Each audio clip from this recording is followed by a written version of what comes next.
아멘. 오늘 함께 볼 하나님의 말씀인 고린도전서 15장입니다. 15장 58절 말씀을 함께 보도록 하겠습니다. 고린도전서 15장 58절 말씀 한 목소리로 함께 있습니다.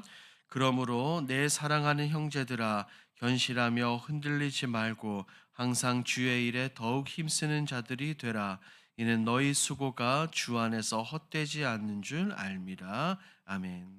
바울은 지금 계속해서 부활에 대한 가르침을 이야기하고 이것을 마무리하며 성도들이 장차 경험하게 될 최종적인 승리를 경험합니다. 현재의 썩을 몸은 하나님 나라를 유업으로 받을 수 없지만 주님께서 다시 오실 때 재림 때 성도들은 순식간에 변화하여 하나님이 주시는 영광스러운 몸을 입게 될 것이라고 말하죠.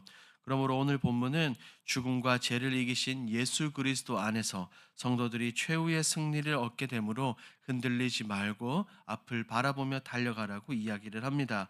본문을 더욱더 깊이 살펴봅니다. 내용 관찰 1번입니다. 바울은 마지막 나팔이 울릴 때 성도에게 어떤 변화가 일어난다고 말합니까? 바울은 마지막 나팔이 울릴 때 성도들이 순식간에 변화될 것이라고 말합니다. 죽을 자들은 썩지 않을 몸으로 다시 살아나고 그 당시 살아있는 성도들도 변화될 것입니다. 몸이 썩지 아니할 것을 입고 죽을 몸이 죽지 아니할 것을 입어야 한다라고 말하죠. 즉 성도는 이 장차 부활 때에 현재의 연약하고 죽을 몸을 벗고 영원히 썩지 않는 영광스러운 몸으로 변화될 것을 이야기를 합니다. 내용 관찰 2번입니다. 바울은 부활의 영광을 상기시키며 성도들에게 어떤 태도를 권면합니까? 바울은 예수 그리스도를 이야기를 하며 예수님께서 승리를 주심에 감사한 후 우리에게 굳게 서서 흔들리지 말고 항상 주의 힐에 더욱더 힘쓰라고 이렇게 권면합니다. 또한 주 안에서 하는 수고는 결코 헛되지 않음을 기억하라고 말합니다. 이것은 장차 부활과 최후의 승리가 보장되어 있기 때문에 현재의 어려움과 고난 가운데 낙심하지 말고 끝까지 충성하며 살아야 된다라고 가르치죠. 연구와 묵상을 봅니다. 바울은 왜 성도가 흔들리지 말고 더욱 주의 일에 힘써야 한다고 강조합니까? 바울이 지금 본문에서 이렇게 더욱 주의 일에 힘쓰라고 권면하는 이유는 성도의 최후는 패배가 아니라 부활과 승리로 이미 결정되어 있기 때문입니다. 앞에서 죽음이 마지막 승리를 거두는 것이 아니라 예수 그리스도께서 죄와 사망, 죽음과 죄를 이기셨다고 분명하게 선포합니다. 따라서 성도는 현재의 어려움과 고난에 낙심할 이유가 전혀 없다는 것입니다. 당시 성도들은 어떻습니까? 당시 성도들은 핍박과 고난, 여러 가지 현실적인 문제 속에서 신앙생활을 하고 있었습니다.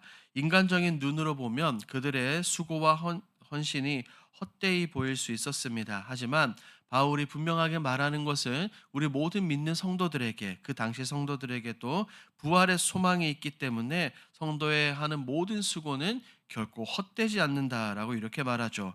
하나님께서는 모든 성도의 충성과 섬김, 눈물의 기도와 헌신을 모두 기억하시며 마지막 날에 반드시 열매 맺게 하실 것이기 때문입니다.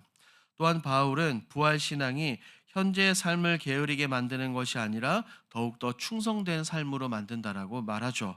장차 영원한 하나님의 나라와 부활의 영광이 기다리고 있음을 아는 사람은 오늘 하루를 살아가는데도 결코 무의미하게 살아가는 것이 아니라는 겁니다. 현재의 삶을 소홀히 여기지 않습니다. 오히려 하나님께서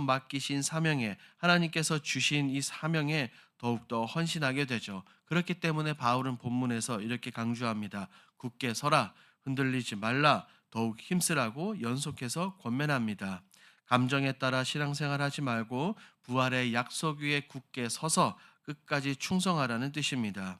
그러므로 이 말씀은 오늘을 살아가는 우리에게도 큰 위로와 도전을 줍니다. 눈에 보이는 열매가 없어 보여도 하나님을 위해 주님의 몸된 교회를 위해 드린 수고와 헌신은 결코 사라지지 않습니다. 부활의 승리를 믿는 사람은 현재의 어려움보다 장차 주실 영광을 바라보며 흔들림 없이 주의 일을 날마다 감당해야 하는 것입니다. 느낀 점을 봅니다. 부활 소망을 가진 자는 최후 승리를 믿고 세상의 위협에 흔들리지 말며 주의 일에 더욱 힘써야 한다는 것에서 무엇을 느낍니까? 오늘 말씀을 보며 성도의 힘은 현재를 살아가는 현재의 상황이 아니라 미래에 대한 확실한 약속에서 나온다는 것을 다시 한번 더 느끼게 됩니다. 세상은 끊임없이 우리에게 두려움과 낙심을 주지만 하나님께서 이미 우리에게 부활과 최후 승리를 약속하셨기 때문에 우리는 흔들리지 않고 살아갈 수 있다는 것이죠. 또한 부활 신앙은 단순히 우리에게 위로를 주는 교리가 아니라 오늘을 살아가는 힘이라는 사실도 느끼게 됩니다. 최후 승리가 이미 보장되어 있기 때문에 오늘의 아픔과 오늘의 슬픔이 결코 우리를 좌절하게 만들 수 없다는 것입니다. 그래서 성도는 환경에 따라 흔들리기보다 하나님께서 맡기신 이 사명을 끝까지 감당해야 된다는 것도 느끼게 됩니다. 그러므로 오늘 이 말씀을 통해 눈앞의 결과보다 하나님의 약속을 더 신뢰하며 살아가야 되겠다는 마음이 들죠. 부활 승리를 바라보며 낙심하지 않고 주님께서 맡기신 일에 더욱 충성하는 삶을 살아가는 것입니다. 적용을 봅니다. 눈앞의 현실에 흔들려 주의 일에 힘쓰지 못했던 순간은 언제입니까? 우리의 삶을 돌아보면 눈앞에 닥친 홍해, 그리고 골리앗과 같은 문제들, 현실이 너무 크게 보여 하나님께서 맡기신 일에 온전히 집중하지 못했던 경우들이 많을 것입니다.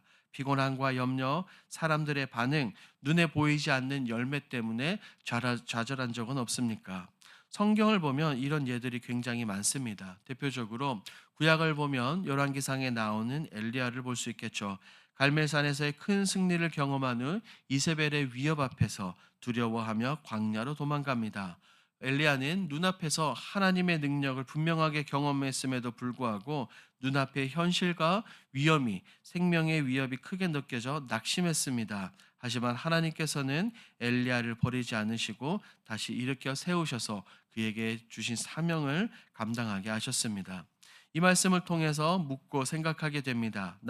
우리는 하나님의 약속보다 지금 현실의 어려움을 더 크게 바라보고 있는 것은 아닌가라는 질문입니다.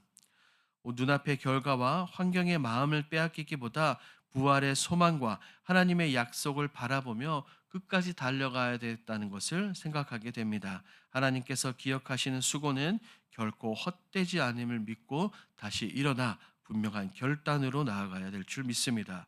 마지막 결단을 봅니다. 최후 승리를 주신 주님을 붙들고 주의 일에 힘쓰기 위해 무엇을 실천하겠습니까? 오늘 말씀을 생각하며 다음과 같은 결단을 해보는 것은 어떨까요? 먼저는 부활의 소망으로 우리 안에 있는 낙심을 이겨보는 것입니다.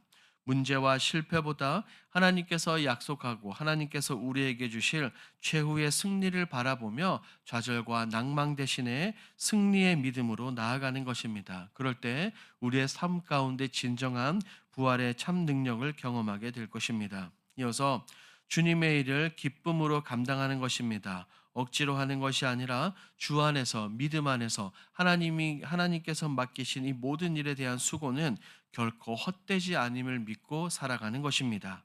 오늘 하루 이것을 기억하시며 주일 모든 삶 속에 실천하시는 저와 여러분들이 되길 우리 주님의 이름으로 축복합니다. 아멘.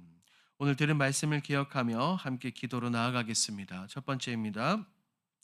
부활의 능력으로 매일을 살아가게 하옵소서. 부활의 소망을 붙잡고 견실하며 흔들림 없이 주님의 몸된 교회를 섬기게 하옵소서. 우리 공동 기도 제목입니다. 믿음의 유산이 다음 세대에게 아름답게 이어지게 하옵소서. 세대 통합 예배가 기쁨과 은혜가 넘치는 축제의 예배가 되게 하옵소서.